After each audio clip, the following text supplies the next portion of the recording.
Bismillahirrahmanirrahim. Assalamualaikum warahmatullahi taala wabarakatuh.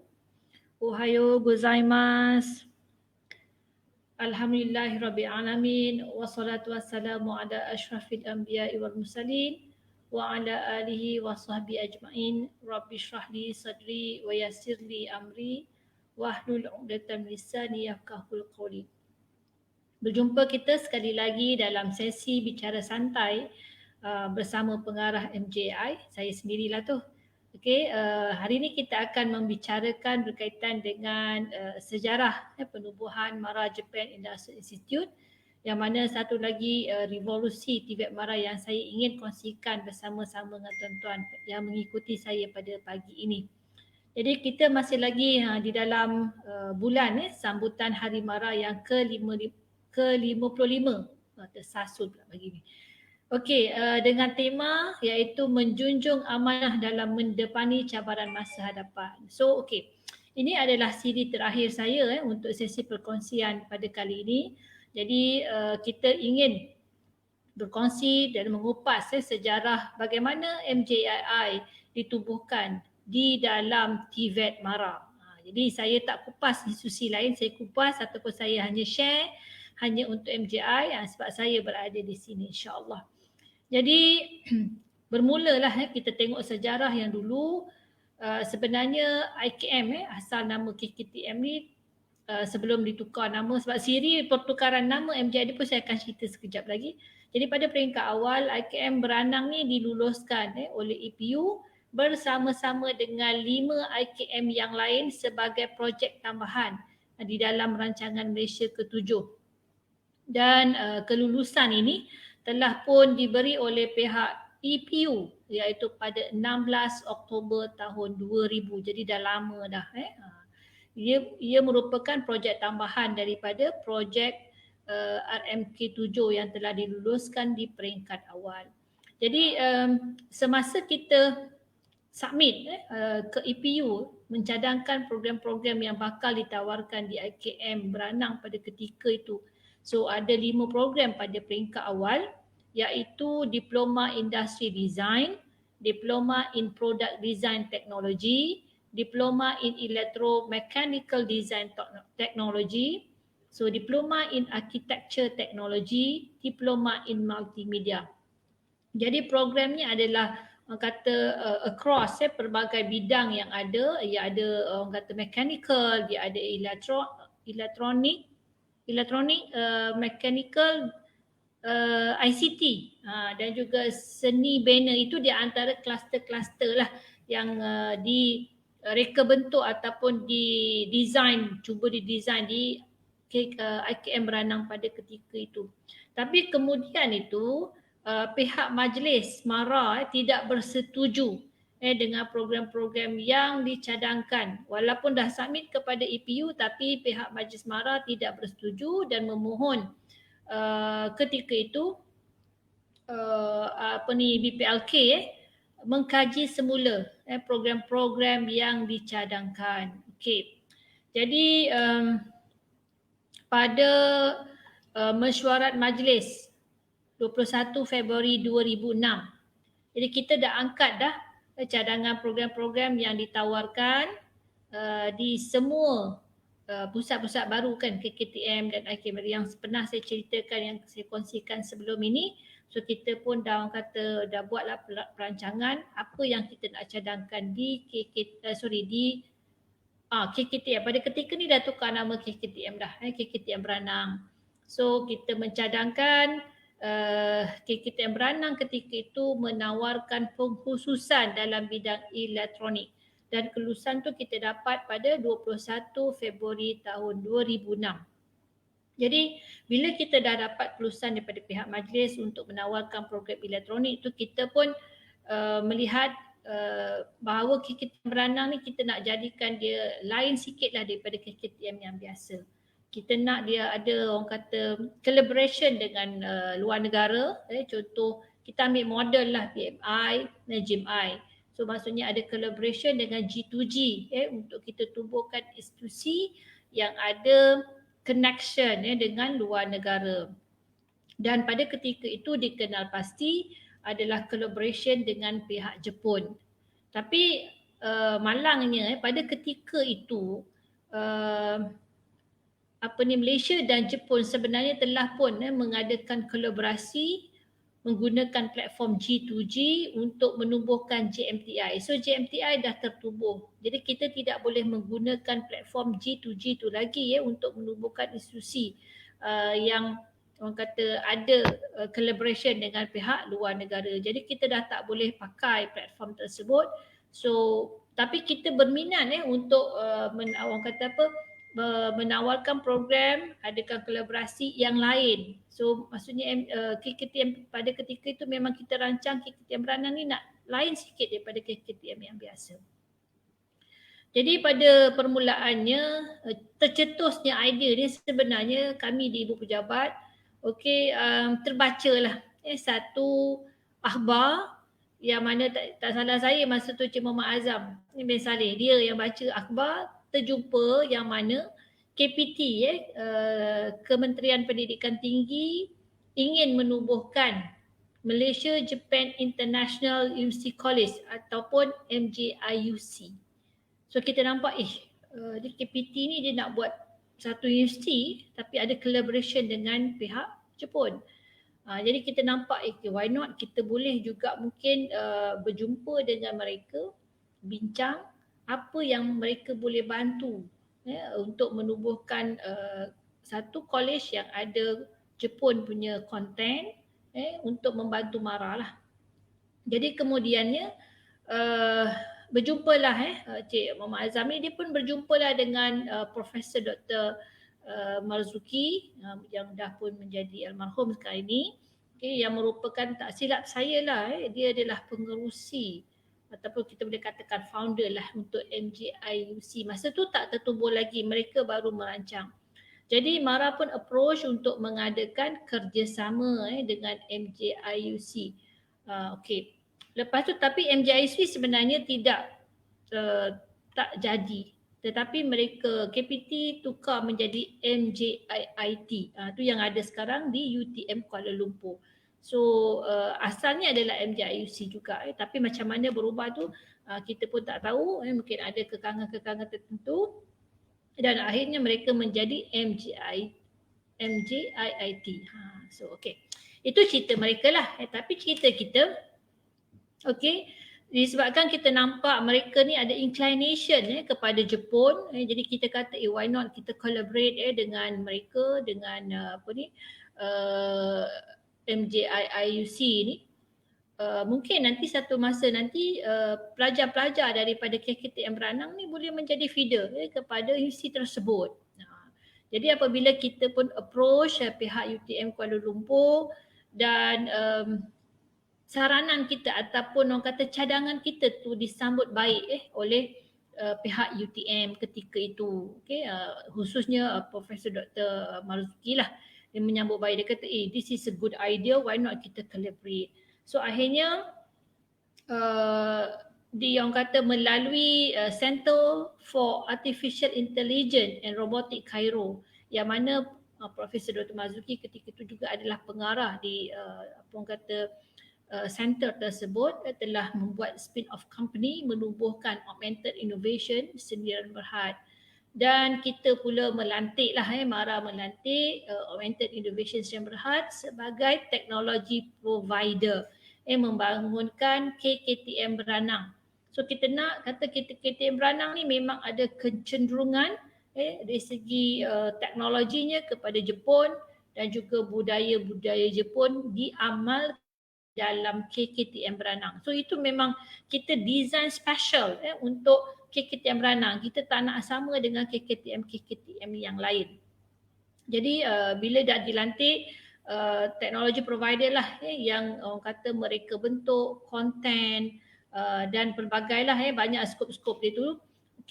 Dan dicadangkan program-program yang bakal ditawarkan di KKTM Beranang bidang elektronik berteknologi tinggi. Dan juga kita embedkan dia dengan campus lifestyle untuk mengamalkan budaya kerja Jepun bagi menonjolkan kelainan dengan KKTM yang lain. Yang ni kena orang kata memang special lah. Daripada awal lagi sebenarnya KKTM Beranang ini kita dah buat dah keterbezaan itu. Kita tak nak orang kata kita melaksanakan ataupun membangunkan KKTM sama sahaja dia punya cara je ataupun dia punya hala tuju dia. So jadi di KKTM Beranang ni memang kita nak lifestyle kita adalah Jepun, ke belajar teknologi Jepun, pelajar kita yang berjaya pergi ke Jepun, pergi implant training ke Jepun dan sebagainya. Kita nak yang Jepun tu. Dan pada ketika itu sebenarnya memang Malaysia telah pun ada polisi pandang ke timur. Masa tu zaman Tun M kan.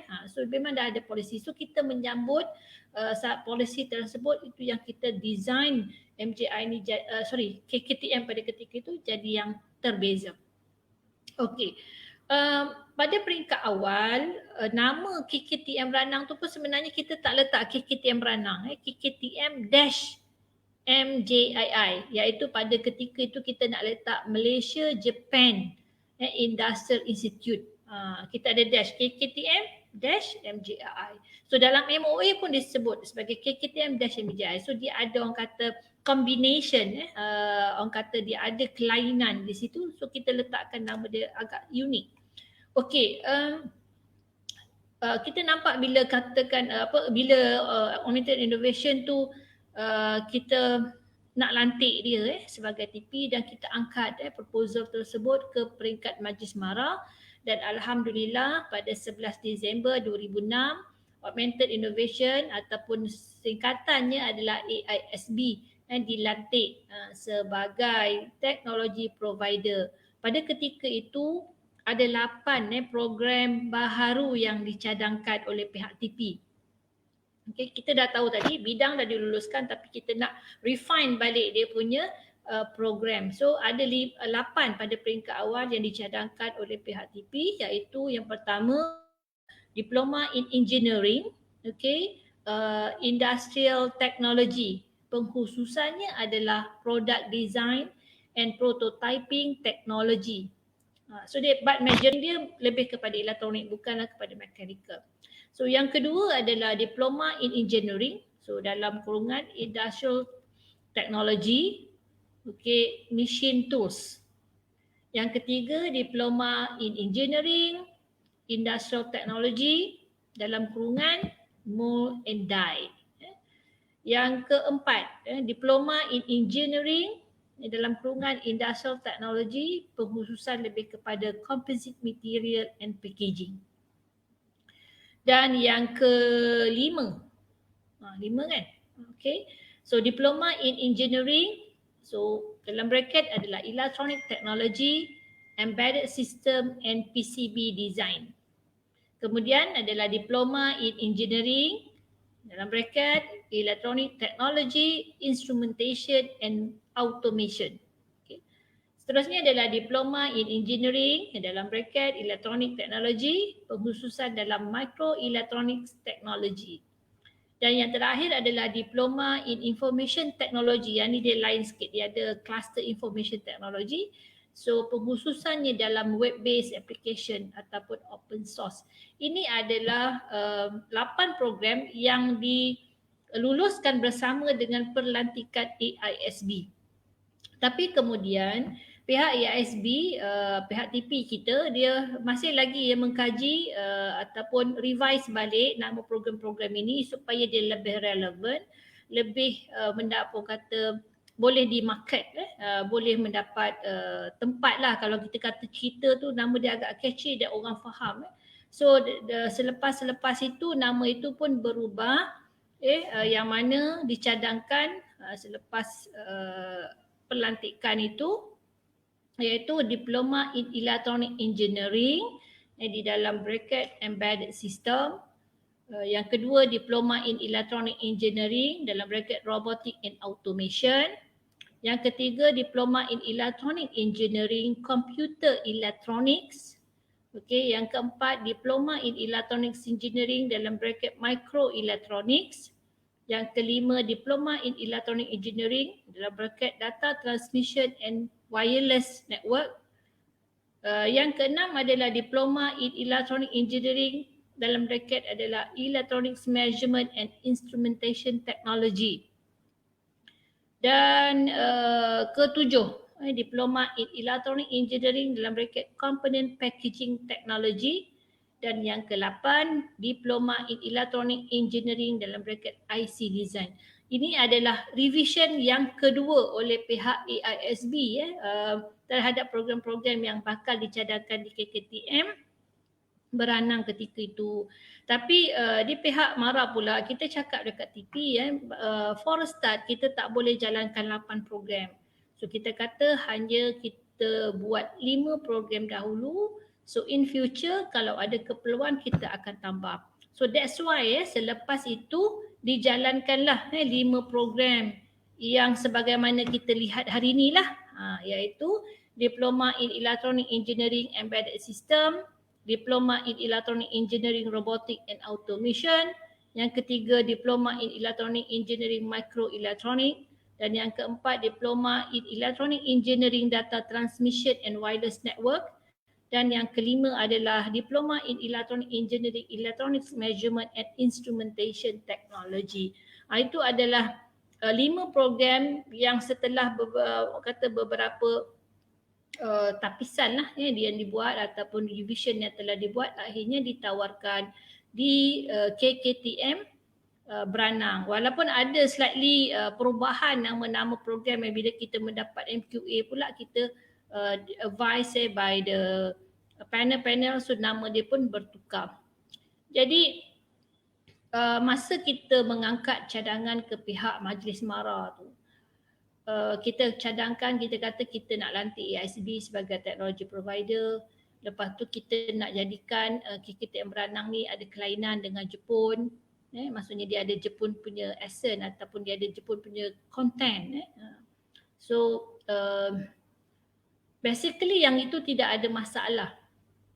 Okay, pihak majlis bersetuju dengan pelantikan AISB, bersetuju juga dengan program-program yang ada niche area-nya dalam bidang elektronik, tetapi mereka mempertikaikan iaitu keterbezaan yang kita cuba tonjolkan, iaitu mengamalkan budaya kerja Jepun. Sebab saya ingat lagi seorang daripada ahli Majlis MARA tu dia kata orang Malaysia ni yang bekerja berpuluh-puluh tahun dekat Jepun ni dan balik come back to Malaysia pun tak mengamalkan budaya kerja Jepun di Malaysia.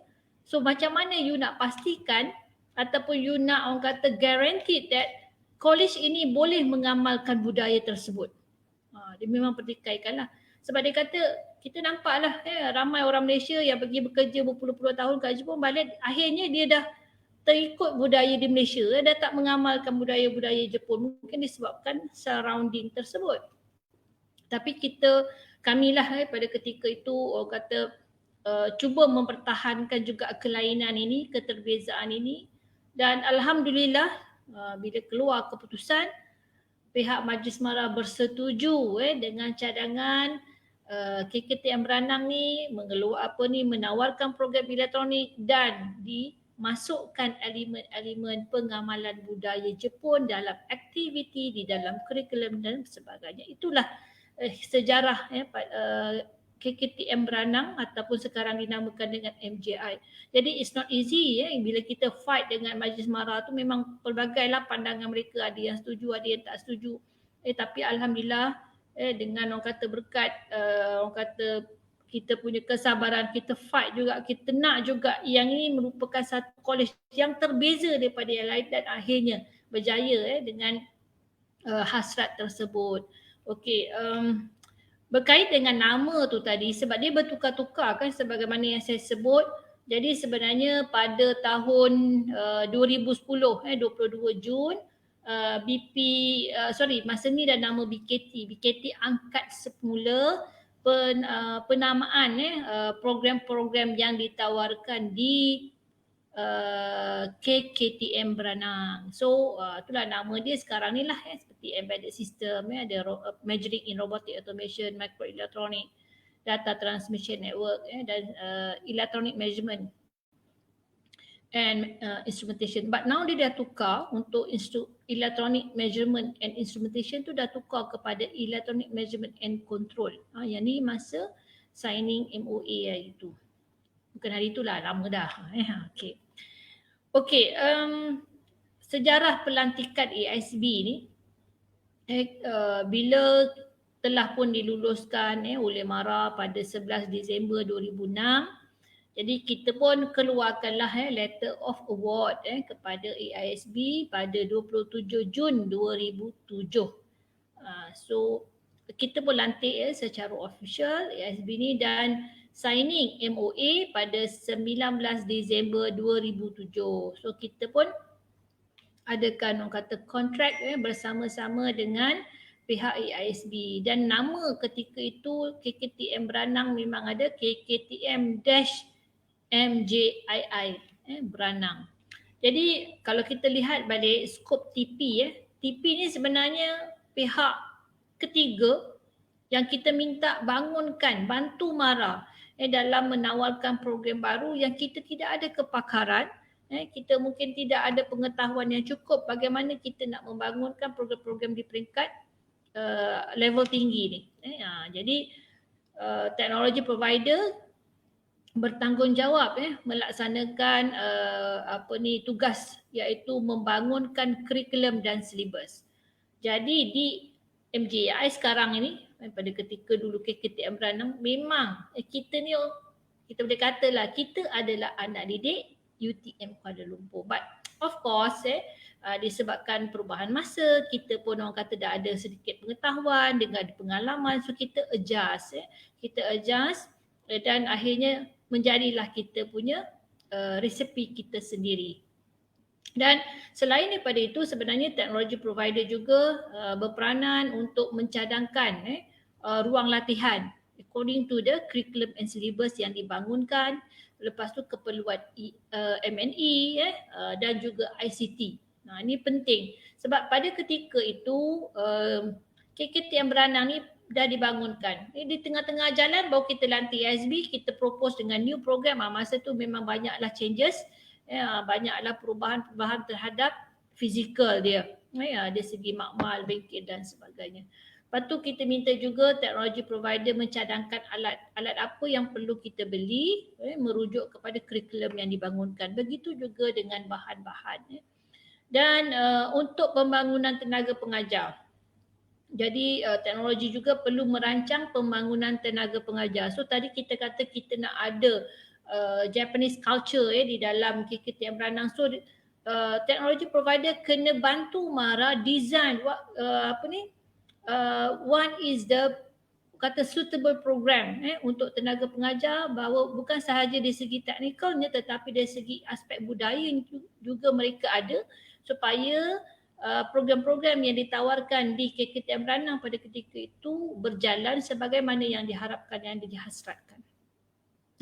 Kemudiannya teknologi provider kena membantu MARA develop dokumen iktirafan program. Begitu juga dengan penempatan tenaga pakar untuk tempoh berapa, tak salah saya dalam tempoh setahun, supaya hasrat yang kita harapkan daripada keterbezaan KKTM Beranang ini dapat direalisasikan. Jadi KKTM-MJI itu siap pada 2008. Dan diserahkan kepada MARA pada 19 Mac 2008. Jadi bangunan dah siap dah. Kurikulum dah siap, bangunan dah siap. Tapi ketika itu ada satu isu yang mana tenaga pengajar belum lagi habis menjalani latihan. Sebab lecturer kena menjalani latihan dalam beberapa fasa lah. Sebab lecturer kena dihantar untuk latihan teknikal asas. Lepas tu menjalani latihan pedagogi. Ada juga latihan bahasa Jepun asas iaitu dalam negara. Kemudian pensyarah-pensyarah ataupun tenaga pengajar ini perlu dihantar ke Jepun untuk bahasa Jepun lanjutan dan juga mempelajari budaya kerja Jepun. Yang ni memang kita design awal-awal supaya mereka belajar budaya Jepun di sana dan come back to Malaysia, come back to KKTM. Dan mereka lah sebagai orang kata changing agent Saya boleh katakan changing agent untuk membentuk satu budaya Jepun di dalam KKTM Beranang. Jadi memang kerja ini bukan satu kerja yang orang kata mudah ataupun yang dia punya perancangannya jangka pendek tak. Kita dah rancang daripada peringkat awal lagi supaya memang KKTM Beranang ini ada budaya Jepun tersebut. Jadi sorry. Jadi bila lecturer perlu menjalani pelbagai peringkat latihan dan kalau tak silap saya mereka akan tamat tu pada Oktober 2008. Jadi kami sebenarnya di HQ pada ketika itu dipanggil oleh Datuk KP. Yang saya cerita yang lepas dipanggil oleh Datuk KP, dia nak juga semua 55 KKTM, termasuklah KKTM Rembau, Alor Gajah, Kuantan, Sri Gading dan juga Beranang ni dibuka pada Julai 2008. Jadi pada ketika tu kita pening lah juga kan. Sebabnya bangunan okey tak ada masalah, kurikulum dah ready tapi tenaga pengajar tak ada. Macam mana nak jalankan? Macam mana kita nak ambil student pada Julai 2008. Jadi pada ketika itu adalah perbincangan dengan Timbalan Ketua Pengarah Pendidikan. Masa tu adalah Datuk Anisah. Dan beliau mencadangkan supaya KKTM Beranang, dia kata you buat dulu program persediaan bahasa. Dia kata you buat 6 bulan dulu program persediaan bahasa. Dia kata bahasa Jepun dengan bahasa Inggeris. Sementara menunggu pengajar-pengajar ataupun pensyarah-pensyarah tamat latihan. Jadi that's why kita pun plan lah pula satu orang kata alternatif lain, buatlah program bahasa. Dan kami di HQ ketika itu memang kita minta bajet khas. Sebab ini sebenarnya tidak termasuk dalam perancangan dan tidak termasuk di dalam skop kerja TP pun. Jadi buatlah paper khas, minta bajet daripada KP untuk adakan program bahasa. Jadi program bahasa Jepun ni diajar kepada pelajar dan juga diajar kepada tenaga pengajar lantikan yang kedua. Dan seterusnya kita nak bayar allowance dan sebagainya lah. So alhamdulillah disebabkan kelulusan itu KP pun bersetuju, maka diambillah batch pertama untuk KKTM Beranang dengan program persediaan bahasa Jepun. Jadi pada Julai 2008 tu berjalanlah. Okey. Kita tengok pula pensyarah kita yang kita hantar ke Jepun tu sebenarnya bila kita dah plan hantar ke Jepun TP sebenarnya merancang untuk mengadakan kolaborasi dengan JICA pada peringkat awal. Tetapi disebabkan JICA ni dia membantu negara-negara yang memang orang kata yang mundur lah, yang mundur. So Malaysia pada ketika tu dilihat dah agak membangun. Jadi dia kata dia tak boleh nak bantu dah Malaysia. So TP mencari alternatif yang lain. So berkolaborasi dengan Japan International Cooperation Center ataupun JICE. Di sinilah pihak JICE membantu EISB dan juga MARA menyediakan tempat untuk tenaga pengajar di sana untuk belajar bahasa Jepun dan budaya Jepun. So mereka pun design lah aktiviti-aktiviti ataupun program-program yang perlu diikuti oleh tenaga pengajar tersebut. So first batch yang pergi 30 orang. 30 orang. Lepas tu second batch saya pun tak ingat berapa orang. Lepas tu kita hantar juga staf pentadbiran sebagai orang kata awareness lah terhadap budaya Jepun. Okey.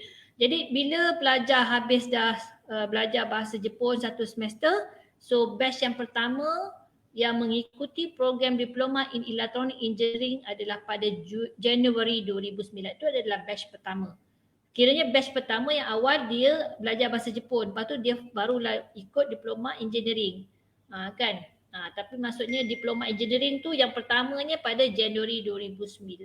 Itu dia punya history dia. Jadi memang baguslah pelajar-pelajar batch pertama ni sebab persediaan bahasanya sangat-sangat mantap. Bahasa Jepunnya, bahasa Inggerisnya memang sangat-sangat mantap sebab kita ada preparation program tersebut.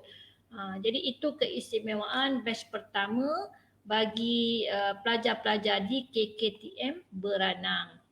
Okey, saya nak menarik perhatian penonton semua berkaitan dengan sejarah pertukaran nama. nama KKTM Beranang ini memang dia banyak kali berubah disebabkan keterbezaan itu tadi. Okey, nama asal didaftarkan dengan EPU adalah IKM Beranang. IKM Beranang.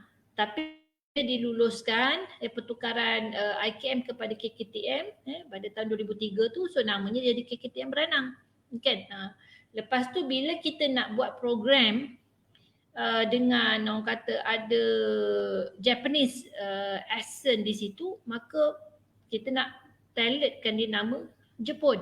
Jadi sebenarnya pihak TP ataupun pihak AISB pernah memohon kepada MARA untuk menukar nama KKTM-MJI tu. Sebab pada peringkat awal dalam MOA pun kita letak KKTM-MJI, tapi MJI tu adalah Malaysian Japan Industrial Institute. So pihak TP pernah menulis surat kepada Datuk Ketua Pengarah mencadangkan pertukaran nama KKTM-MJI kepada Malaysia Japan Industrial Institute MJI pada 14 Februari 2008. Jadi awal-awal lagi sebelum KKTM beroperasi memang dah pihak TP mencadangkan pertukaran sebab tak nak nama panjang-panjang KKTM-MJI. So why not pakai MJI sahaja. So dibawalah di dalam mesyuarat majlis pada 13 Mei 2009 dan alhamdulillah dipersetujui nama KKTM-MJI itu ditukar kepada Malaysia Japan Industrial Institute. Jadi 13 Mei 2009 setuju. Jadi dah tukarlah nama asal-asal tadi nama KKTM Beranang, lepas tu tukarlah nama MJI. Tapi MJI ni adalah Malaysia Japan Industrial Institute. Cuma kemudian itu MARA dapat surat daripada EPU. Dapat surat daripada EPU bertarikh 15 Disember 2009. Okay, yang mana EPU tidak bersetuju dengan pindaan nama KKTM kepada MJI. So sebab bila Malaysia Japan Industrial Institute, bila Malaysia ni maksudnya intake itu kita kena terbuka. Kita tak boleh spesifik kepada Bumiputera saja, sedangkan MARA adalah untuk yang Bumiputera kan. So bila Malaysia ni dia tak boleh lah restrict kepada Bumiputera saja, so dia kena open. Jadi that's why EPU tidak bersetuju dengan nama tersebut. So pada 26 Januari 2010 diangkatlah ke Majlis MARA sekali lagi dan dipersetujui nama MJI yang pertama itu ditukar kembali kepada KKTM Beranang. Itu cerita dia. So tukarlah dengan nama KKTM Beranang, dah tak adalah MJI tersebut. Tapi sebenarnya pihak MARA khususnya BPLK dia tidak, orang kata apa, tidak putus asa. Tidak putus asa dan membuat permohonan semula ke EPU. Nama ketika ini bukan bahagian pendidikan latihan kemahiran, nama ni adalah bahagian kemahiran dan teknikal. Saya pun dah confused, dah tertukar. So BKT pun buat permohonan semula ke EPU untuk menggunakan nama MJI. Sebab nama ni unik. Nama ni memang ada dia punya brand dia sendiri, image dia sendiri. So orang kata nama tu boleh menarik perhatian khususnya pada masyarakat kepada remaja-remaja untuk masuk ke MJI. Jadi nama tu sangat-sangat unik dan lagi satu dia terbeza sebab kita di MJI pun memang terbeza tadi kan. Jadi diangkatlah ke EPU dan melalui mesyuarat jemaah menteri pada 19 September 2012. Disetujulah, EPU pun setuju pakai nama MJII.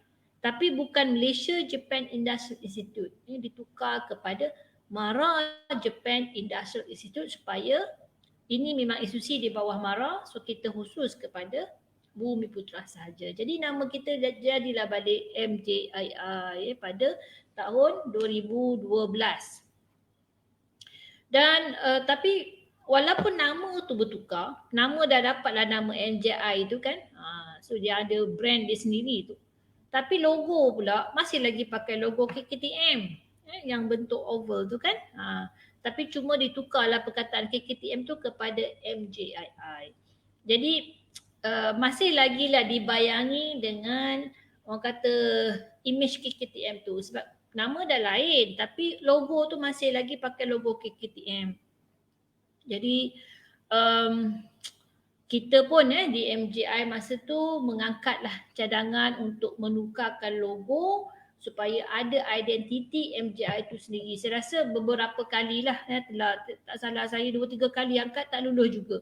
Tapi alhamdulillah kali ketiga kalau tak silap saya diangkat ke mesyuarat pengurusan MARA untuk menggunakan logo baru MJI pada 26 Januari 2018 barulah lulus penggunaan logo MJI yang kita dapat lihat sekarang. So dia ada pakai karakter MJI. So pada tahun 2018. So kita dapatlah nama yang lain dan juga kita dapatlah logo khusus menonjolkan entiti ataupun identiti MJI tersebut. Dan alhamdulillah MJI berjalanlah seperti sekarang ini.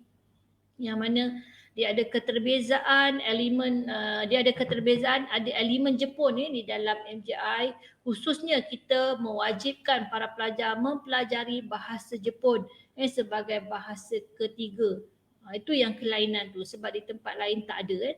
Dalam masa yang sama kita mengamalkan budaya-budaya Jepun. Walaupun taklah semua yang dapat kita orang kata berjaya kita terapkan, tapi kita dah ada kelainan di situ. Contoh macam aktiviti Koza kan. Koza ni adalah aktiviti senpai kohai academician dengan pelajar. So di situ kita didik para pelajar ni supaya yang senior membantu junior.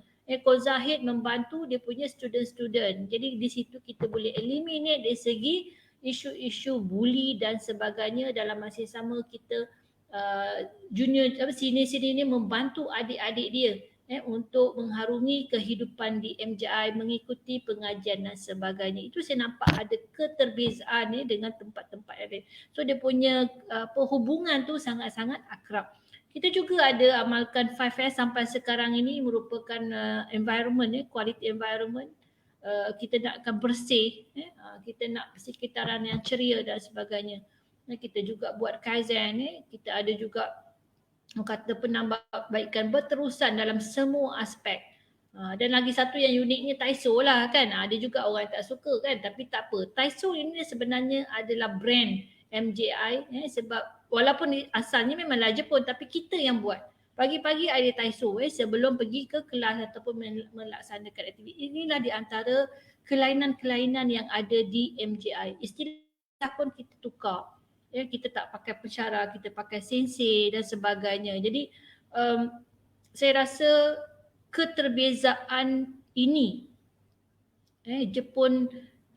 Japanese accent ataupun intipati Jepun ini perlu diteruskan di dalam MJI untuk menonjolkan keterbezaan, dan insya-Allah kita akan teruskan usaha ini sampai bila-bila supaya MJI memang MJI sebagaimana yang dihasratkan, iaitu kita ada mengamalkan budaya Jepun. Dalam masa yang sama kita orang kata menyokong industri-industri Jepun di dalam Malaysia maupun di Jepun itu sendiri. Jadi inilah keterbezaan yang kita kena teruskan sampai bila-bila. Dan orang kata disebabkan keterbezaan inilah kita alhamdulillah sekarang ini MJI mendapat sambutan daripada kalangan pelajar-pelajar di luar sana. Jadi setakat itu sahaja perkongsian saya berkaitan dengan sejarah penubuhan MJI. Saya harap dengan perkongsian saya ini mendapat memberi manfaat, memberi input dan maklumat kepada semualah pendengar-pendengar kan. Selepas ni dah tak ada dah sharing daripada saya. Alhamdulillah sebagaimana yang kami rancang, kita ada 5 sesi perkongsian bermula dengan sejarah penubuhan, sejarah latihan kemahiran dan seterusnya lah. Alhamdulillah apa yang saya dapat, apa yang saya perolehi maklumat-maklumatnya dari segi pembacaan dan rujukan survey, so saya dapat kongsikan kepada tuan-tuan dan puan-puan sekalian. Jadi insya-Allah kalau diperlukan maklumat-maklumat ni bolehlah rujuk video ni balik, ataupun mungkin boleh juga merujuk terus kepada saya, insya-Allah kalau boleh saya bantu. Okey, kita berhenti dulu setakat ini. Mohon maaf sekiranya terdapat kesilapan, tersasul, manalah tahu ke banyaklah tersasul bila live ni memanglah biasa tersilap kan. Jadi saya memohon maaf di atas kelemahan itu. InsyaAllah kita akan berjumpa lagi di masa-masa yang akan datang, siri-siri yang akan datang insyaAllah. Jadi saya sudahi dengan wabillahi taufiq wa hidayah. Assalamualaikum warahmatullahi taala wabarakatuh. Jumpa lagi. Bye.